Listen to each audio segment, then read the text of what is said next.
नमस्कार, जय माता दी। आज हम आपको सुनाने जा रहे हैं प्रभु की माया की कथा। एक बार नारद जी ने बड़ी ही उत्सुकता पूर्वक भगवान विष्णु से पूछा, प्रभु आपकी माया क्या है? क्योंकि भूलोक पर सभी मनुष्य आपकी माया से प्रेरित होकर दुख अथवा सुख भोगते हैं, लेकिन वास्तव में आपकी माया क्या है? विष्णु भगवान बोले, नारद, यदि तुम्हें मेरी माया जाननी है तो तुम्हें मेरे साथ पृथ्वी लोक चलना होगा, जहाँ मैं तुम्हें अपनी माया का प्रमाण दे सकूं।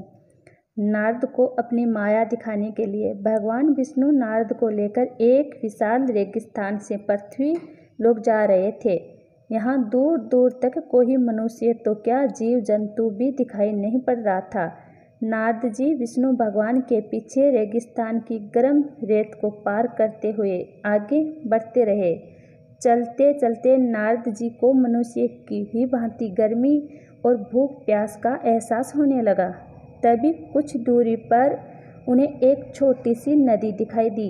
नारद जी अपनी प्यास बुझाने के लिए उस नदी के पास पहुंच गए। तभी उन्हें कुछ ही दूरी पर एक सुंदर कन्या दिखाई दी, जिसके रूप को देखकर नारद मुनि उस कन्या पर मोहित हो गए। नारद जी ने उसके पास जाकर उसे वीरान जगह पर आने का कारण पूछा। कन्या ने बताया कि वह पास के ही एक नगर की राजकुमारी है और अपने कुछ सैनिकों के साथ रास्ता भटक गई है।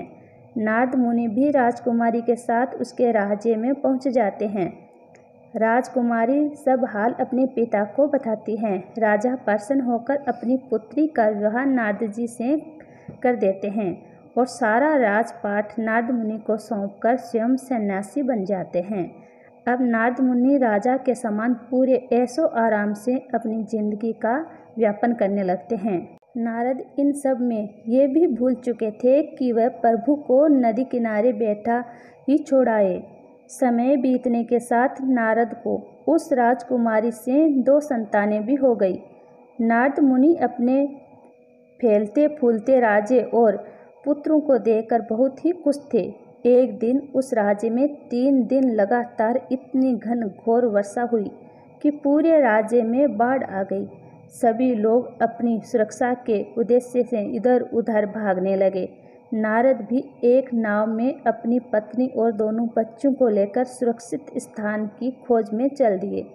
बाढ़ इतना भयानक रूप ले चुकी थी कि राज्य से निकलते हुए नारद की पत्नी नाव से नीचे गिर गई और तेज बहाव के साथ ही बह गई। नारद शोक करते हुए जैसे तैसे राज्य से बाहर उसी नदी आ पहुँचे जहाँ नारद जी प्रभु के साथ अपनी प्यास बुझाने के लिए आए थे। नारद मुनि नदी के किनारे पर बैठकर शोक करते हुए जोर जोर से रोने लगते हैं।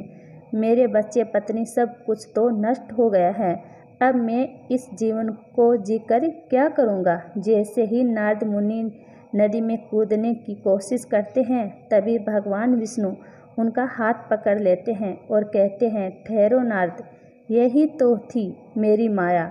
जो अब तक तुम्हारे साथ घटित हुआ वह सब मेरी ही माया थी। अब नारद मुनि भली भांति समझ जाते हैं, अब तक जो कुछ भी उनके साथ घटित हुआ वह सब कुछ केवल प्रभु की ही माया थी।